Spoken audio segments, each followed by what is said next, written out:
Buenos días, hermanos. Ya estamos cerrando la temporada de agosto. Gracias a Dios por el regreso de nuestros hermanos y también por los hermanos que estuvieron sirviendo. También me tocó andar fuera y escucharlos. Gracias a Dios por ellos. Eh, Quería yo comenzar a hablarles sobre el término del reino de los cielos. Es algo que leemos en la Biblia, pero que muchas veces no tenemos claro qué es el reino de los cielos.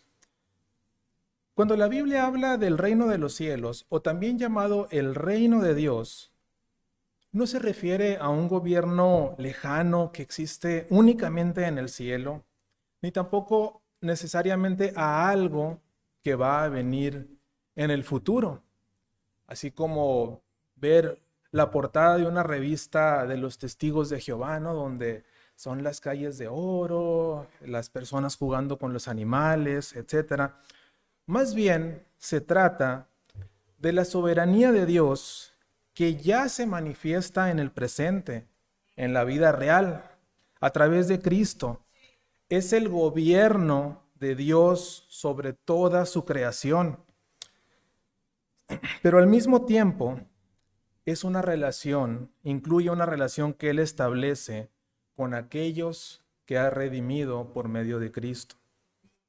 Por eso, para un verdadero cristiano, el reino de los cielos no es esta idea abstracta solamente de que existe un Dios creador y soberano que no sabemos dónde está. Es algo mucho más cercano y personal.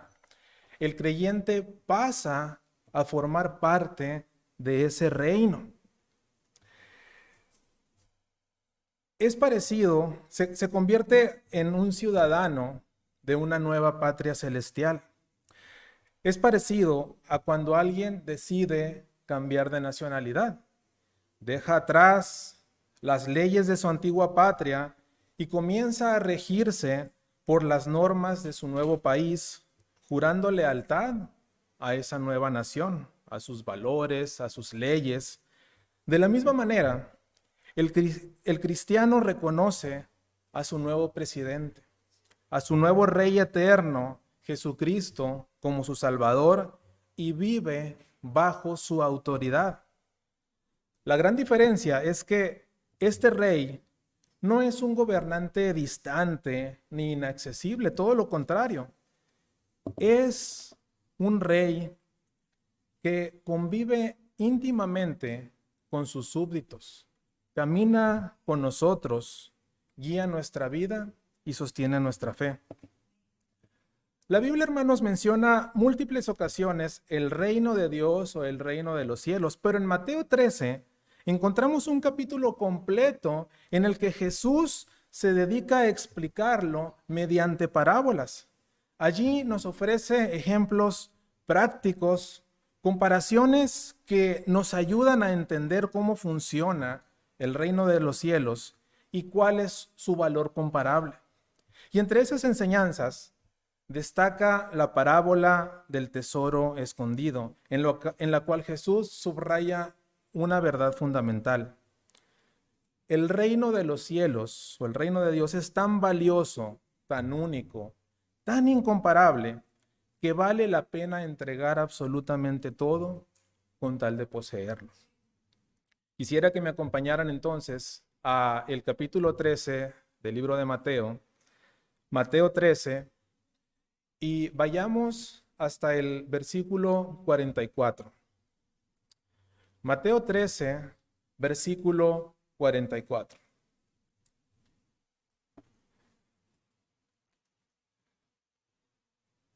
Aquí nos encontramos lo que se puede conocer como una parábola en miniatura. Es una de las parábolas más cortas que el Señor usa en toda la palabra. Y dice lo siguiente la palabra de Dios, lo leo. Mateo 13:44. Además, el reino de los cielos es semejante a un tesoro escondido en un campo, el cual un hombre halla y lo esconde de nuevo. Y gozoso por ello va y vende todo lo que tiene y compra aquel campo. Hasta allí, hermanos. El título de la predicación del día de hoy es el reino que lo vale todo. Aclaro desde el inicio que voy a utilizar a lo largo del mensaje los términos reino de Dios, reino de los cielos como términos intercambiables. Ahora bien, ubiquémonos en el contexto. Jesús está en Galilea hablándole a sus discípulos, es decir, a aquellos que creían en él. Pero también hay multitudes que se están acercando por motivos muy diversos. Algunos por una verdadera hambre de Dios, otros por mera curiosidad y otros movidos por una simple conveniencia material y otros tantos buscando un milagro de salud, porque muchos veían a Jesús también como este hospital ambulante. Pero a todos ellos, Jesús les comienza a describir lo que es el reino de los cielos a través de parábolas. Y dentro de esta serie de comparaciones encontramos esta joya de Mateo 13:44, como les digo, una parábola en miniatura dirigida a todo tipo de creyentes, a los que creen, pero también y quizás especialmente a los que no creen. En ella, nuestro Señor nos invita a poner en perspectiva aquellas cosas que atesoramos en esta vida frente a la incomparable grandeza del reino de los cielos. Vuelvo a leer Mateo 13:44 antes de empezar con el punto 1. Además, el reino de los cielos es semejante a un tesoro escondido en un campo, el cual un hombre halla y lo esconde de nuevo, y gozoso va y vende todo lo que tiene y compra aquel campo. Lo que nos lleva al punto número 1, donde analizaremos esta primera frase, semejante a un tesoro escondido en un campo. Es interesante que la palabra de Dios describa el reino como algo de muchísimo valor, lo que ya sabemos, pero que está escondido. No es algo que sea evidente al ojo humano, no es algo que nos resulte obvio de ver. ¿En qué sentido está escondido el reino de Dios? Si observamos cómo Jesús narra toda la serie de parábolas del capítulo 13, vemos que el reino de Dios no se presenta como algo tangible, como algo evidente a la vista. No aparece como un poder político, no aparece como una zona geográfica delimitada por fronteras, cuidada por soldados, de tal manera que podemos decir, allá se vislumbra el reino de Dios. Cruzando esa línea, tú estás en el reino de Dios. Nosotros que vivimos aquí en un estado fronterizo, es cruzando esa línea, ya estás en los Estados Unidos o al revés, ya estás en el país de México. No, aunque existe y es absolutamente real, dice la palabra que permanece imperceptible. ¿Por qué? No es porque Dios lo esconda de manera caprichosa, sino que solamente puede ser revelado por la fe, de manera sobrenatural.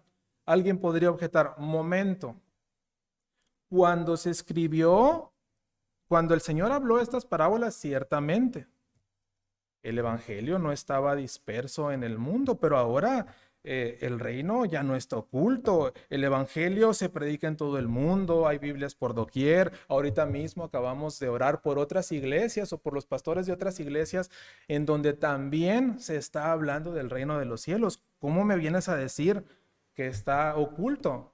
Por redes sociales estamos transmitiendo en este preciso momento. Sin embargo, aquí está el misterio. La misma palabra afirma que aun cuando el mensaje resuena desde los púlpitos, es evidente en las escrituras, hay ojos que no ven y oídos que no oyen. Y la razón de ese ocultamiento, fíjense, no recae en Dios, sino en la incapacidad del hombre natural para percibirlo. Es decir, el tesoro puede estar frente de nosotros, enfrente de nuestras narices, hablo en plural porque somos muchos, y aún así seguirá siendo invisible imperceptible para el corazón que no ha sido tocado por la fe. Es como un ciego que está frente a una pintura magnífica. El cuadro existe, el cuadro vale millones, su belleza está ahí, pero él no puede percibirla por más que alguien se la describa a detalle. ¿Sabes qué? Tiene estos colores. Oye, pero si yo nunca he visto colores, dime qué son los colores. Tiene estas figuras, yo tampoco he visto figuras. ¿Por qué no puede? Porque es ciego, está incapacitado. Y nuevamente podría surgir la objeción, ¿no es entonces injusto que Dios pida a un hombre que entre en un reino que él sabe que no puede percibir, que él sabe que no tiene la capacidad de hacer? La respuesta, hermanos, es clara. Dios no es injusto. La incapacidad del hombre para ver el reino no fue causada por Dios. No es Dios quien quitó los ojos para ver, ni los oídos para oír. Es el pecado mismo que nos dejó incapacitados a nosotros. Pensemos en esto. Así como un médico no es culpable del agravamiento o incluso muerte de uno de sus pacientes, después de que éste ignora deliberadamente todas las instrucciones que le da y vive contrario a las indicaciones, de la misma manera que ese médico no es culpable de la muerte de ese paciente o del agravamiento de su salud, Dios no es responsable de la ceguera espiritual adquirida por el hombre. La Escritura lo dice claramente en Mateo 13:15. Dice en Mateo 13:15 que el hombre naturalmente tiende a engrosar su corazón. ¿Pero a qué se refiere con engrosar? A irlo endureciendo, a que cada vez es más insensible. Y eso causa como consecuencia siguiente que sus oídos oyen pesadamente, que cierran sus ojos, que sus ojos se cierran. Entonces, desde varios ejemplos, la Biblia nos muestra que la ceguera espiritual es culpa del hombre. ¿Quién es el que cierra los ojos aquí en donde dice en Mateo 13:15? El hombre mismo, no Dios. Desde Adán, el pecado entró al mundo y cegó a la humanidad, según dice Romanos 15:12. Por eso, aunque muchas veces los seres humanos puedan contemplar la creación, siguen siendo incapaces de ver la gloria del reino. Y aún la Biblia añade que con lo que sí pueden ver, es decir, la majestad de la naturaleza, las huellas del Creador en ella, no muestran interés por buscarlo. ¿Qué dice Romanos 1:21? Dice, habiendo conocido a Dios, no le glorificaron como Dios, ni le dieron gracias. Entonces, ¿quién es el culpable de la ceguera? Nosotros, hermanos, el hombre natural. Pero aquí llega la parte gloriosa del Evangelio. Aunque Dios no está obligado a devolver al hombre lo que perdió por su necedad, en su misericordia lo hace. Es Dios quien abre los ojos y los oídos de los que Él llama por gracia. Jesús mismo lo declara en Juan 6:44, dice, nadie puede venir a mí. Y ahí estamos nosotros, ciegos, con el corazón duro, incapaces de percibir el reino. Pero dice la segunda parte del versículo, si el Padre que me envió no le trajere. En el Evangelio bíblico es Dios quien trae al hombre al reino.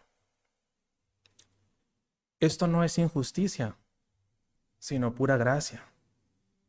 Dios pide, hermanos, lo que es justo.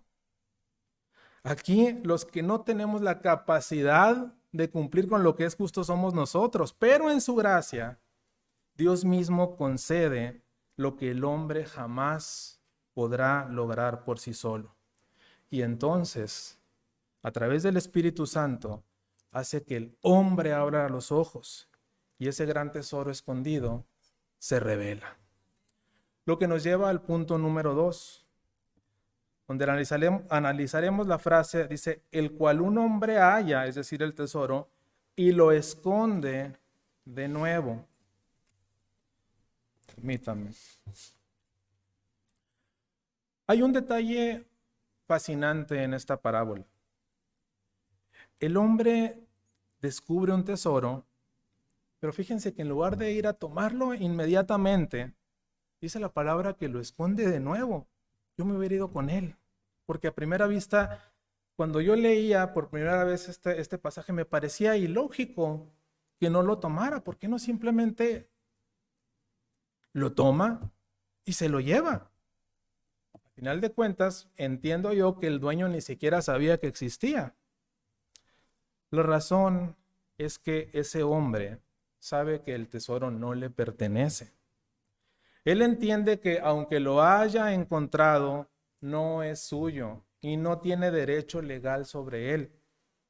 De la misma manera, cuando Dios abre los ojos espirituales a cada hombre, a una persona, para que contemple su reino, lo primero que esa persona nota después de la gloria de Dios es que ese reino no le pertenece. Percibe su valor, lo desea intensamente, pero al mismo tiempo reconoce que no tiene esa ciudadanía. Sus papeles dicen otra cosa. Él pertenece a otra parte, no a ese reino. Así como el hombre de la parábola anhela quedarse con el tesoro, el ser humano que contempla el reino de Dios anhela estar ahí a toda costa, anhela ser parte de él a toda costa, cueste lo que cueste. Y vuelve la pregunta, entonces, ¿por qué no lo toma de inmediato? Y vuelve la respuesta, porque no puede. En esta parábola no hay espacio para la ilegalidad. El tesoro está en un campo que no es suyo y por lo tanto no tiene derecho ni permiso de apropiarse de una sola moneda. Legalmente está impedido de hacerlo. Del mismo modo, el hombre que ha visto al reino de Dios comprende que aunque lo desee con todo su corazón, es incapaz de formar parte de él. ¿Cómo lo sabe? Porque reconoce su pecado.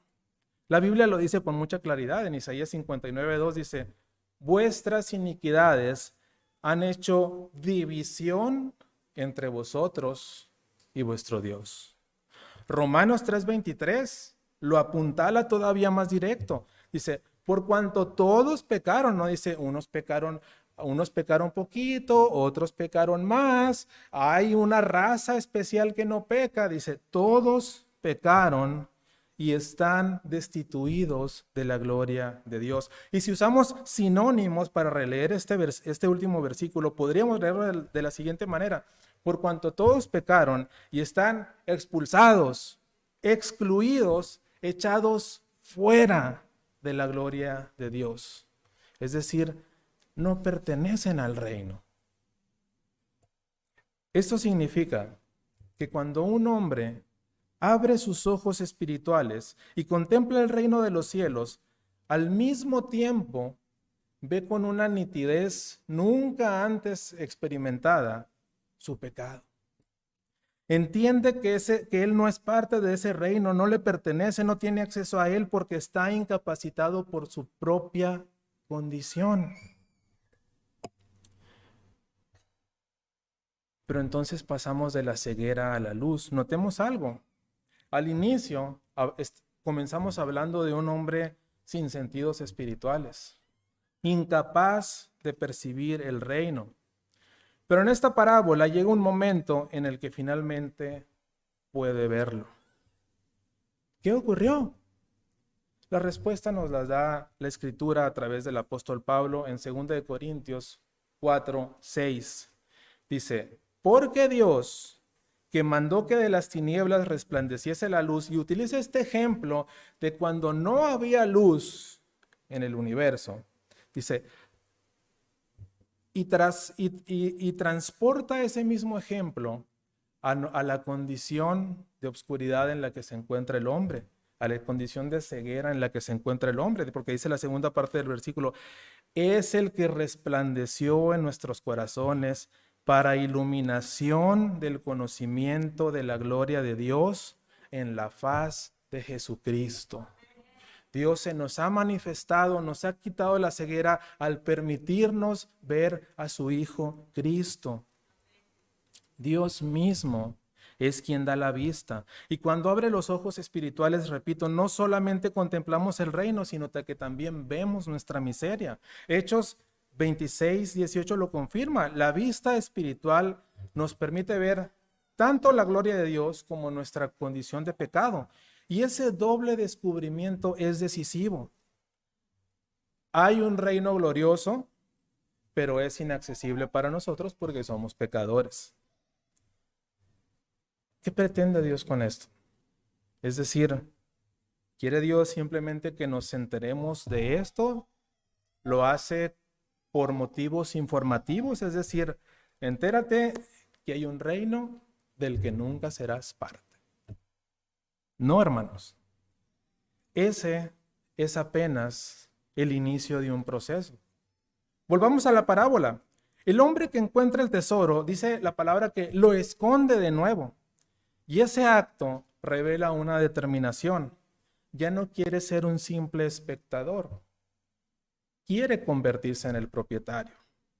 Él sabe que no puede obtener ese tesoro de manera ilegal, pero está decidido a conseguirlo por la única vía posible, la legal. Y para ello necesita entonces, evidentemente, convertirse en el dueño de ese campo.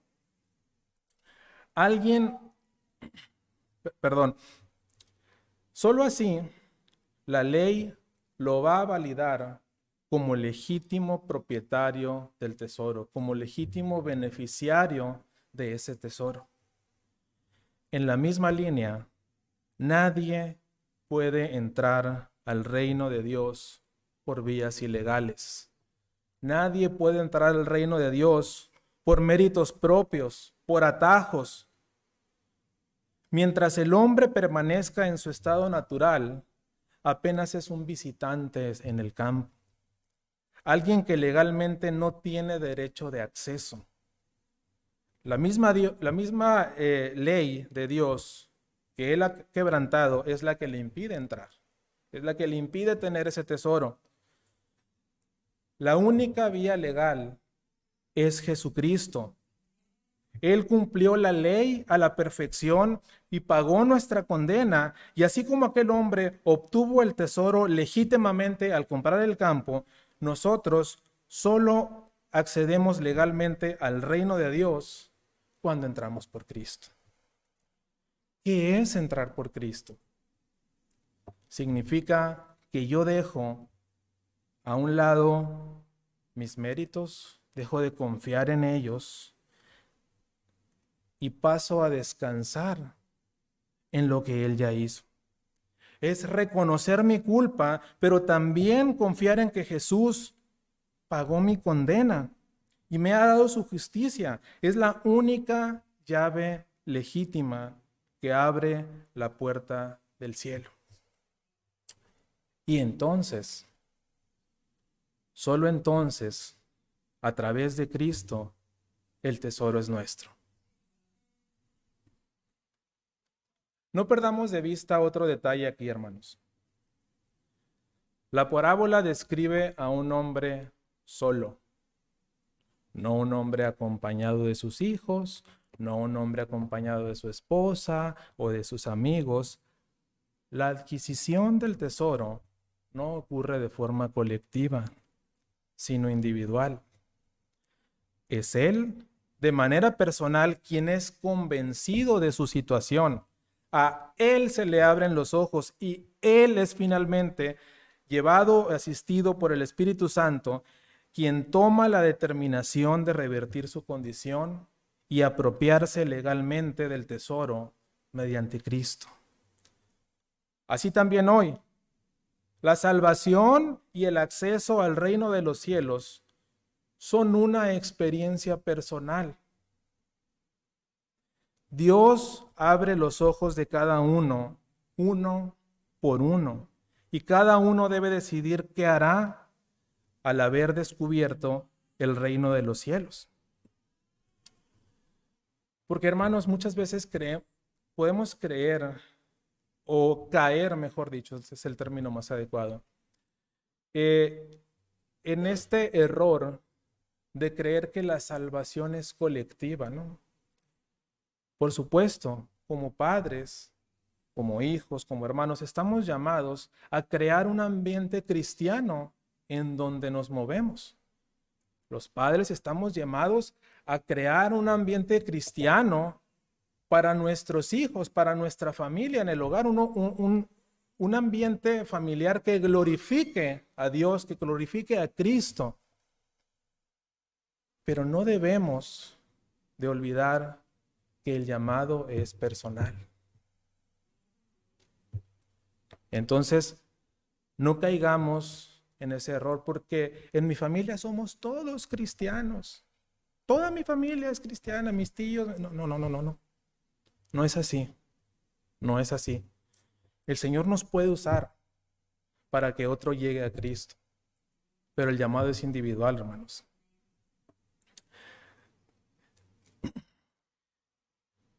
Y acá viene lo bello. Nadie que encuentra ese tipo de tesoro renuncia a él o lo rechaza como si nunca lo hubiera visto. Es a lo que conocemos en parte como la gracia irresistible. Lo que nos lleva a nuestro punto número 3, donde vamos a analizar la frase que dice, y gozoso por ello, es decir, porque ha encontrado el tesoro, va y vende todo lo que tiene y compra aquel campo. Esta tercera parte de la parábola y último punto enfatiza el valor incalculable del reino de los cielos. Algo ha cambiado radicalmente en el hombre que acaba de descubrir el tesoro. Si ponemos atención al texto, lo vemos renunciando a todo lo que posee. Pero lo más sorprendente es que va contento. Dice que va contento, gozoso, esperanzado. Y quizás alguien me pueda decir, pues es obvio, se ha dado cuenta de que al final su inversión se va a multiplicar de manera descomunal porque el tesoro tiene un valor inmenso. Y precisamente ese es el punto, hermanos. El valor del reino de los cielos no puede calcularse porque es infinito. Jesús lo explica no solo con esta parábola, sino que también con la siguiente, porque de una manera similar describe a un mercader que encuentra por ahí escondida una perla de gran precio. Una perla que aparentemente nadie se ha dado cuenta de su grandísimo valor, pero él sí. Dice que va y vende todo, igualmente va y vende todo lo que tiene solamente para adquirirla. En ambas, el Señor, es interesante que el Señor recurre a ejemplos de bienes considerados como commodities. ¿Qué es un commodity? Es un bien que teóricamente, hay situaciones, pero que teóricamente tiene valor en sí mismo.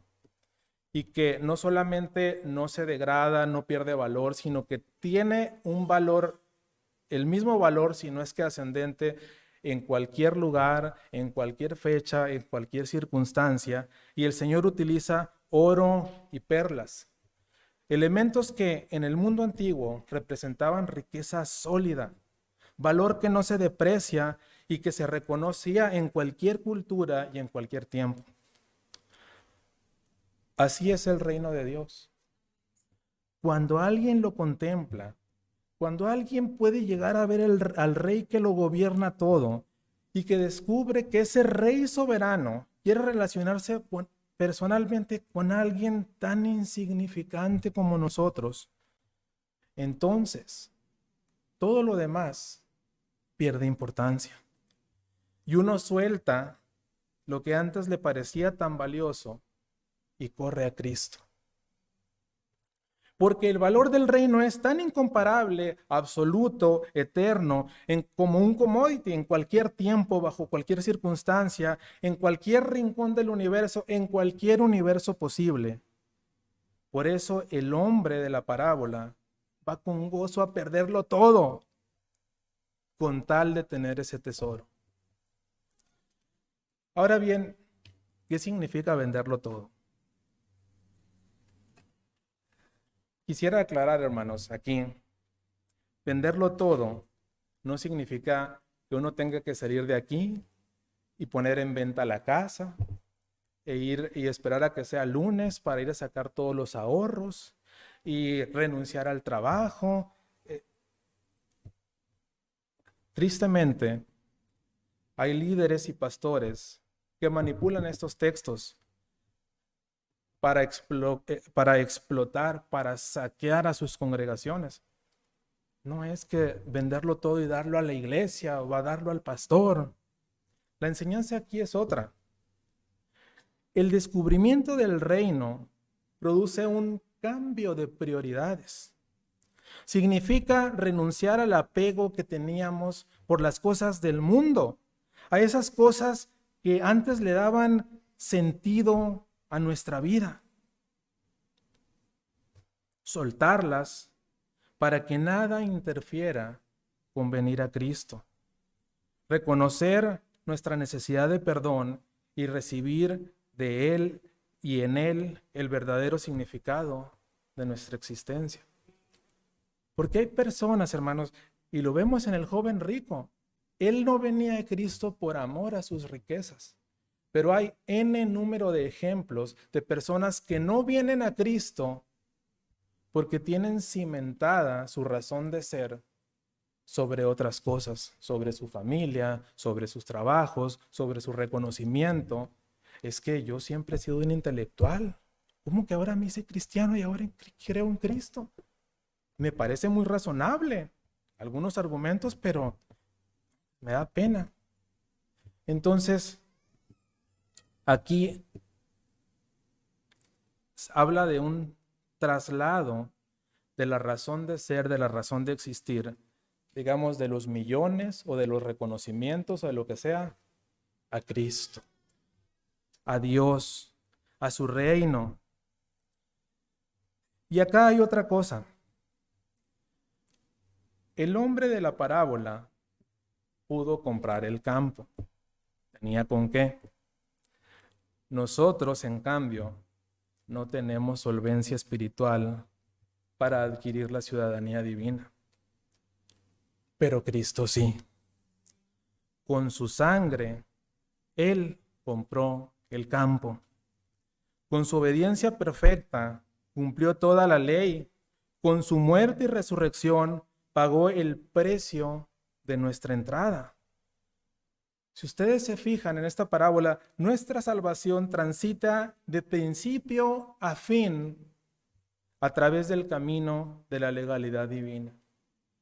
De tal manera que esto nos da seguridad, porque nosotros en aquel día que nos presentemos ante el Señor, no vamos a ir desconfiados en decir, bueno, sí, pero mira, este trámite que tú hiciste tiene estos errores y te saltaste este proceso y el otro, por lo tanto, pues tu trámite es inválido. No.